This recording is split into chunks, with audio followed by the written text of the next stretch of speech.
ఎవరో బీసీలలో లేని నవాబులు సాహెబుల్లాగా బతుకుతున్న ఉన్నత వర్గం గురించి మేము మాట్లాడట్లేదు.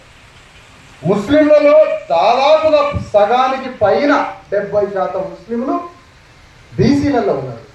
కాబట్టి మిమ్మల్ని నేను ఎందుకు మైనారిటీలు అనాలి? మీరు మెజారిటీలు మాతో ఉన్న బీసీలో ఉన్న అంతర్భాగస్తులు మీరు. కాబట్టి బీసీలుగానే మిమ్మల్ని పరిగణిస్తాం. మీరు మాతో అంతర్భాగం బీసీలు మీరు.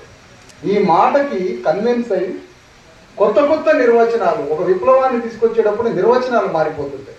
ఒక కొత్త ప్రపంచాన్ని కట్టేటప్పుడు విలువలు మారిపోతుంటాయి. విలువలు విజేతలు సృష్టిస్తుంటారు, పరాజితులు అనుసరిస్తుంటారు. ఇది గుర్తుపెట్టుకోవాలి మనం. అందుకని ఈ సందర్భంగా నేను చెప్పేది, ఇక్కడ మైనారిటీలు అనే పదం లేదు. ఎందుకంటే మీరు మెజారిటీలు బీసీలలో అంతర్భాగస్తులు.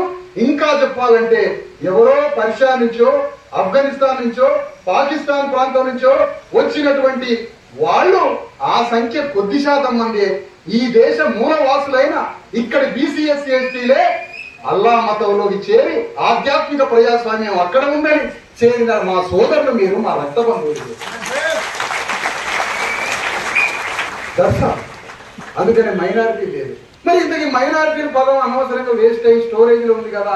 ఆ మైనారిటీల పదం ఎవరికి వాడదాం? వెలము మైనారిటీలు, రెడ్డి మైనారిటీలు, వాళ్ళని వాడదాం.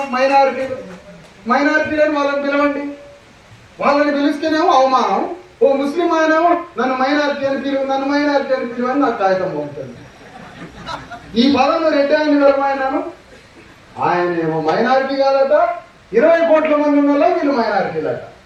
మైనారిటీ అంటే అల్పుడు అని రాసింది తెలుగులో. అల్ప సంఖ్యాకం. అల్పులు కాదు మీరు, బలమైన జాతులు మీరు, అల్పులు కానే కాదు.